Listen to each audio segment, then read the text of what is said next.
quilters, it is now week 4 of our framed pinwheels quilt along. We are using the framed pinwheels pattern. This is my favorite pattern from Missouri Star Quilt Company. And today we are going to be making our pinwheels. So, things we need to address with pinwheels. Let's have a look at this pinwheel from this block. Things we need to address with that is getting these seams to match up nicely, even the diagonal seams, keeping nice points.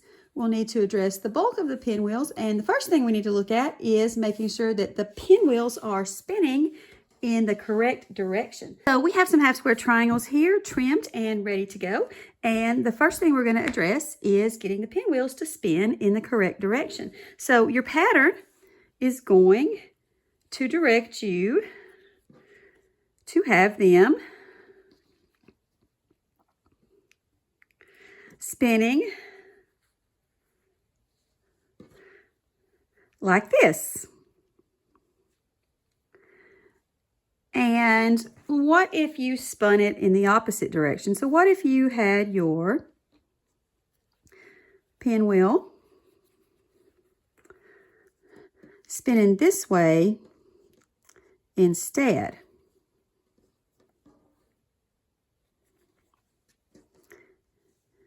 So you can see that looks fine.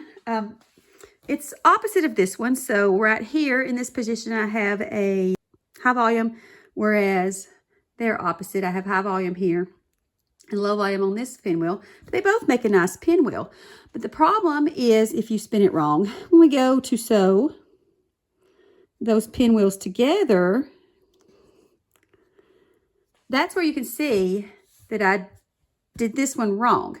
So it doesn't matter which way you spin that pinwheel, just so that they are all the same. So what I like to do is make one pinwheel first, and then after that pinwheel is finished, set that pinwheel close to my sewing machine to where I can see it, so that I make them all the same way. So if I accidentally were to make the first pinwheel this way instead of the way the pattern directs it, that's fine. I just need to be consistent. So take your first pinwheel, have it sitting close to your sewing station to where you can see it, and just use that to copy it as a model for all the other pinwheels. All right, so the next thing we need to look at is going to be lining up our seams. And if you want to get a nice seam matchup and a nice keeping those points, you want to keep those points nice and sharp. One of the things you can do to start off with, the first thing you're going to do is going to be to nest those diagonal seams. Now, just a little disclaimer. The way you get that to look nice is all about pressing.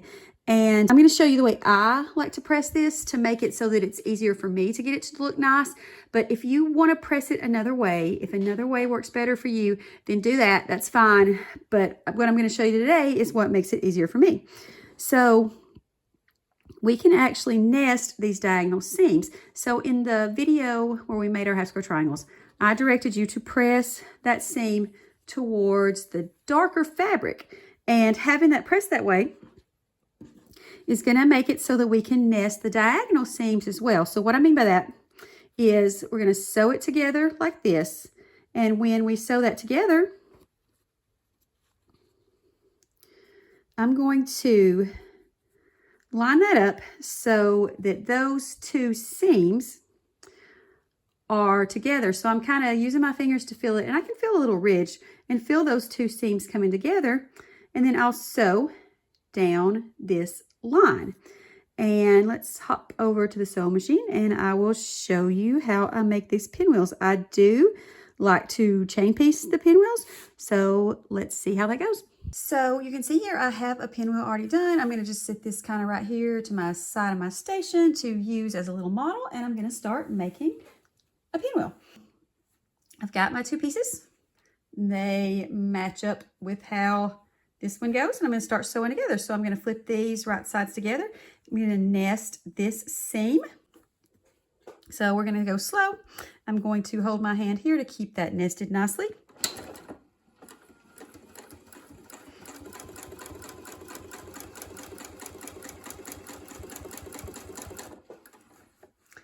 now we're going to do the next wave, and you can see here that these match this little model pinwheel that I have. Just on my machine somewhere I can see it. Fold these right sides together, and we are going to nest these diagonal seams. That's going to help it so that when you open these up, those diagonal seams meet up nicely. If they don't, it'll be really hard to make nice points in your pinwheel. So got that nested, and I'm going to sew that 1/4 inch seam allowance for that.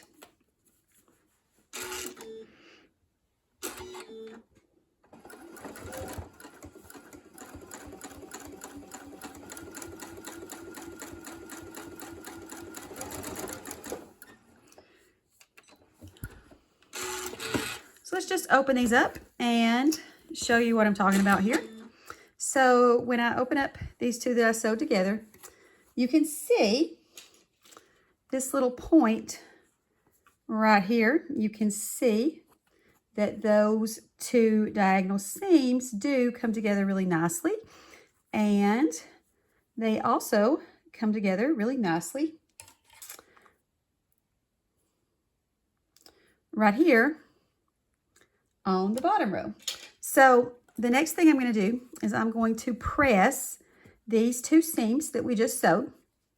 And I am going to press this so that the seams are going to the darker side. So the side that has the high volume piece all along the seam, that is the direction that you want to press those, and that is going to make the next step that we're going to do a little easier. So I'm going to go press these, and I'll meet you back.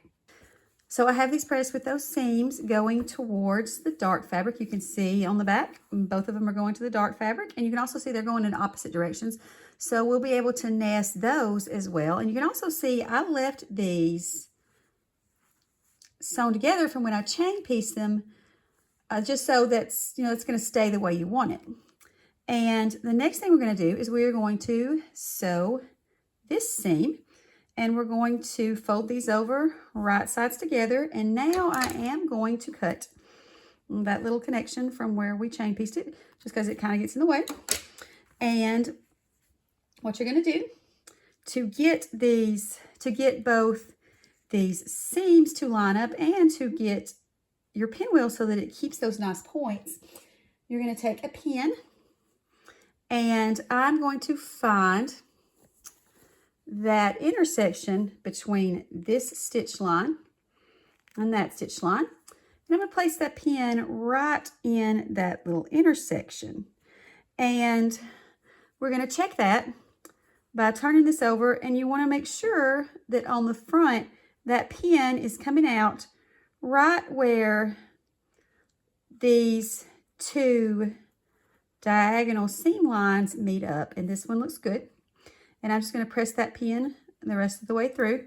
Then I'm going to take this bottom section, I'm going to put the pin through the point where these two diagonal seam lines meet up on this one.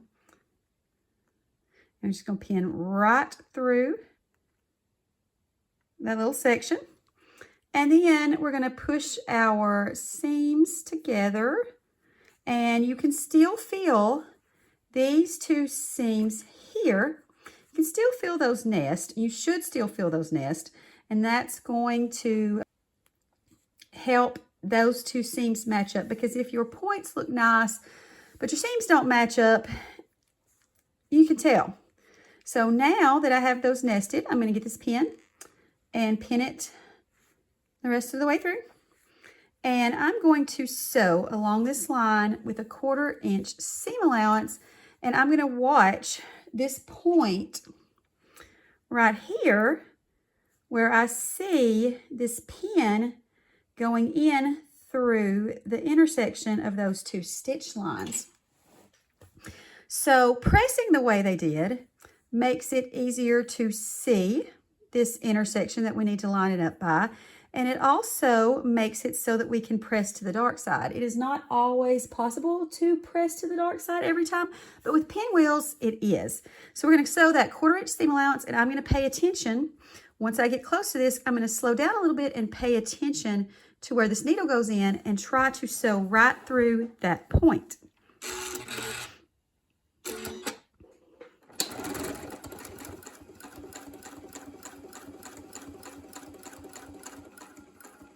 All right. So now that we're getting close to that point, I'm going to pull my pin out just a little bit so that it's not going to be going under the foot, but I'm also keeping it in there. And I'm watching this little part right here where the needle goes into that intersection of stitch lines. And I'm aiming to sew right through that point where the needle goes in. Okay, so now that I have sewn through that part, I will sew a little bit faster to finish this up.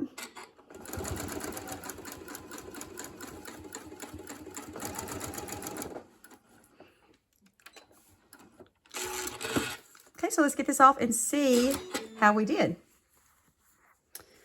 So that looks pretty nice. You can see that these two seams do line up nicely, and I've also kept my points on the pinwheel looking nice. So now that we have addressed getting the seams to meet up and keeping nice points, the next thing we need to address is the bulk. So when you have a pinwheel, you'll feel a hard knot right here where all 8 of those intersections meet up. And so you need to decide, how do you want to press this cross-section seam? And I do at times like to press the cross-section seam open. And the problem with that would be that if you really, really want to nest your seams, that open seam is a little trickier to nest. It's not impossible, but it's a little trickier to nest. It does solve the bulk though. And if you wanted to press to the side, well, which side do you pick? If you press, say I press to this side, well, I have it going towards the dark side right here, but over here, I have it going towards the lighter side. And another thing that would do, press into the side, would make it so that if I were to sew this to another pinwheel, which I will do when we put this quilt top together, you'll have only be able to turn it a certain way to get those to match up. And you also haven't done anything about the bulk of this little hard knot that you have right here in the center where they meet up. So what I'm going to do instead is I'm going to spin those seams. So what that means, the first thing you're going to do is you are going to get your seam ripper and you're going to remove some stitches. So we've got our stitch line right here where we sewed this cross-section seam together. And we're going to go above that stitch line, so into the seam allowance, and I'm just going to remove a few stitches. Just a few. You don't want to go down past this stitch line. And you'll get them out here too. So now with those stitches removed, I can pull this seam apart. So I'm going to push this side of the seam towards this darker fabric and this side of the seam towards this darker fabric. And when you pull that apart, you're going to end up with another mini pinwheel. I think it kind of looks like a flower, but you're going to end up with that right here. And then you'll go to your iron and you're going to press that seam down. And that is going to take care of